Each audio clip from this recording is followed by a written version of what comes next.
ন্যাক্কারজনক দুঃখের কথা জানাচ্ছি আপনাদের কাছে। বাংলাদেশে যে পরিস্থিতি, এটার জন্য দায়ী বাংলাদেশের বর্তমান সরকার। আমি খুবই নিন্দা জানাই এরকম ঘটনার উপরে, যারা এই রকম ইসকনের উপর এবং বাংলাদেশের সনাতনীদের উপর বারবার হামলা হচ্ছে, বারবার উৎপীড়িত হচ্ছে বাংলাদেশের হিন্দুরা। এটা কখনো মেনে নেওয়া যায় না। আজকে দেখুন সারা পৃথিবী জুড়ে ইসকনের কেমন প্রচার, আপনারা সবাই নিজে ভালো করে জানেন। আজকে দেখুন সবার হাতে তো স্মার্টফোন আছে, যে দিন আনে দিন খায়, তার হাতে স্মার্টফোন আছে, সবাই জানে ইসকনের ব্যাপারে। বাংলাদেশে আপনার কিছুদিন আগে বন্যা হলো এবং বন্যায় আপনার প্রত্যেকেই, কোনো ভেদাভেদ নেই, প্রত্যেকেই খাবার বিলিয়ে দিচ্ছে ইসকন। আর আজকে ইসকনের উপরে কত বড় জ্বর উঠছে।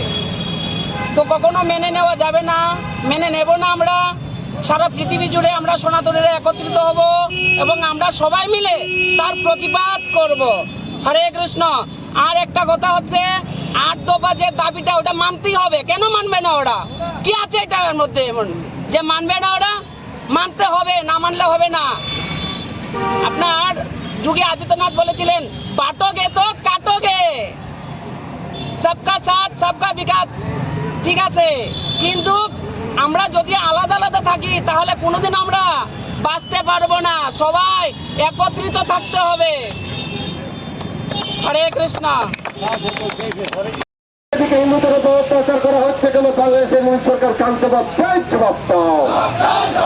হিন্দুদের উপর অত্যাচার বন্ধ। হত্যা করা হচ্ছে কেন? বাংলাদেশ সরকার বাংলাদেশের তত্ত্বাবধায়ক সরকার নিউজকান নিউজকান নিউজকান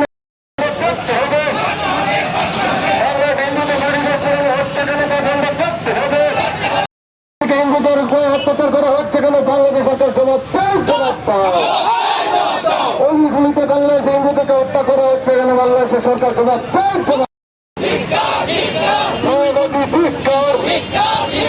বাংলাদেশ হিন্দুদের উপর অত্যাচার বন্ধ করতে হবে।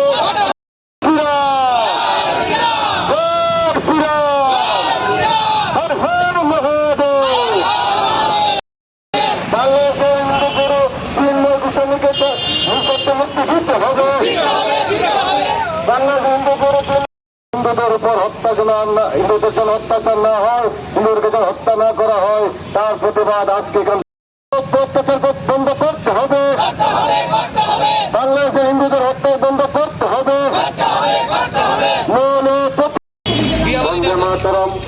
আজকে আমরা সনাতনী হিন্দু সভার পক্ষ থেকে সর করতে চলছি।